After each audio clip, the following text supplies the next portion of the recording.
Mon podcast IMO. Bienvenue dans ce nouvel épisode de mon podcast IMO. Chaque jour, un invité pour nous éclairer sur un sujet d'actualité à propos évidemment de l'immobilier. Aujourd'hui, nous allons parler de l'immobilier au Portugal avec Cécile Gonçalves. Bonjour. Bon dire. Ah bien, je n'ai pas osé, j'avais envie mais j'avais pas osé le faire parce que vraiment mon accent serait catastrophique. Vous êtes associée et directrice du site Maison Portugal. Alors ce n'est pas qu'un site, en fait finalement c'est une agence immobilière destinée aux francophones qui souhaitent s'installer au Portugal, c'est bien ça? Oui, tout à fait. On a d'ailleurs plusieurs agences physiques, principalement dans la région de Lisbonne et dans la région de l'Algarve, qui est le sud du Portugal. On a l'impression que le Portugal est devenu vraiment the place to be en Europe depuis, peut-être maintenant une dizaine d'années. Est-ce que c'est toujours intéressant d'aller s'installer au Portugal et d'investir au Portugal? C'est pas trop tard? Non, c'est pas trop tard. Au contraire, on continue à être une destination, l'une des moins chères au niveau immobilier, hein, au niveau européen, de l'Ouest en tout cas. Et c'est vrai qu'on continue à être très attractif aussi bien fiscalement, mais également aussi évidemment tout ce qui est lifestyle, coût de vie. On a beaucoup d'attrait à seulement, on va dire, 2 heures, 2 heures et quart, 2 heures et demie de Paris ou du Luxembourg. Je dirais même que maintenant, on est une destination consolidée. Automatiquement, les gens, quand ils pensent s'installer ailleurs, le Portugal fait partie des trios qui sont consultés normalement. On connaît tous des gens qui se sont installés au Portugal.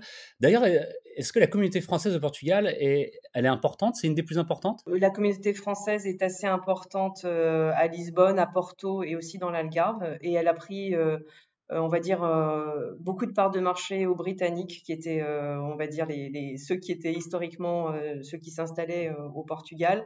On a également aussi une forte concurrence des Brésiliens qui ont bien compris les avantages de l'installation au Portugal, notamment au niveau sécurité, climat et au coût de vie également par rapport à d'autres pays. Comment est-ce que le Portugal a vécu la crise, la pandémie de Covid-19 et comment est-ce qu'il vit le déconfinement actuellement? Alors, en 2020, il a très bien vécu. C'était d'ailleurs, il faisait figure d'exception. On a été confinés, mais c'est vrai qu'on avait très peu de cas et de décès et de personnes contaminées. Il faut dire aussi qu'on n'a qu'une seule frontière, hein, donc on n'a que la frontière avec l'Espagne.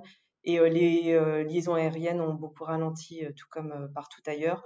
Donc, ça nous a permis d'être relativement préservés. Par contre, on a eu des incidences assez importantes en janvier 2021 qui nous a obligés à un nouveau confinement.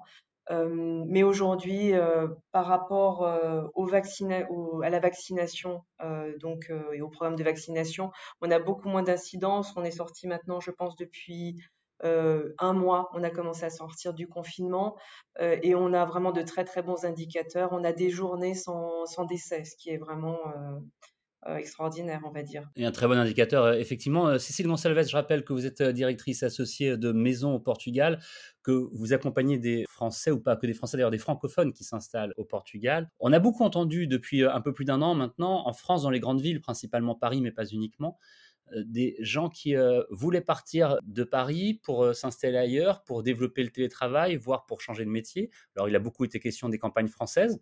Est-ce qu'il y a des gens qui ont cherché à aller s'installer justement à Lisbonne, à Porto, en Algarve? Oui, je pense que ça va être un phénomène pour les gens qui arrivent à télétravailler. Et je pense qu'effectivement, sur certaines professions, on a découvert que c'était très facile. Je pense qu'il y a une réelle opportunité, en fait, un réel désir d'installation. Lors du dernier confinement, c'est vrai qu'on a vu les Parisiens sortir et aller dans leur résidence secondaire.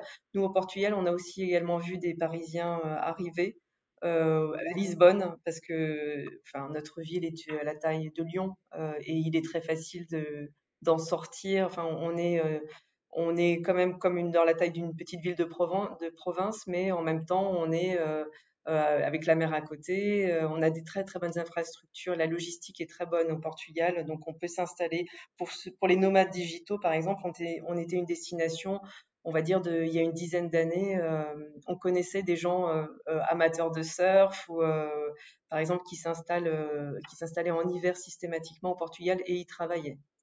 Je pense que ça va s'accentuer, effectivement. Quels sont les conseils que vous pouvez donner aux gens qui rêvent de s'installer au Portugal? Alors, je dirais qu'il est très facile de très bien s'adapter et vite au Portugal. Euh, au niveau personnel, au niveau d'inscription de l'école, la sécurité sociale, on a des accords, hein, c'est au niveau européen, tout va très bien. Je dirais que pour s'installer, si jamais on veut y travailler, il faut avoir un projet construit vraiment avant, je pense, de s'installer. C'est vrai que le salaire minimum au Portugal, par exemple, c'est 630 euros brut par mois. Donc, c'est vrai que si on est dans des professions qui sont, on va dire, des professions pas hautement qualifiées, on a du, on aura du mal. Donc, je pense qu'il faut vraiment avoir un projet consolidé.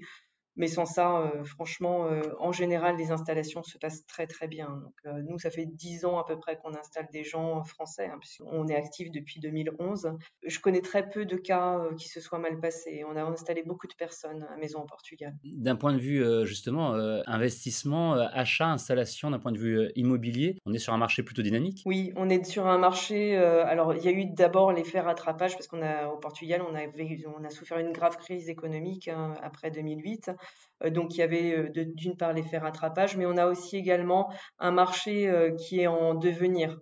Donc on a beaucoup d'investisseurs, des grands investisseurs aussi, étrangers, qui investissent actuellement au Portugal parce qu'ils savent qu'en fait on n'a pas encore atteint un stade de maturité. Il y a encore beaucoup d'affaires à faire et beaucoup d'opportunités au Portugal. Il faut savoir les saisir et connaître également les bons partenaires pour que localement s'en sortir et ne pas tomber sur les pièges de la promotion immobilière qui parfois sont un peu compliqués quand on ne connaît pas le pays. Cécile Gonçalves, je rappelle que vous êtes associée et directrice de Maison au Portugal.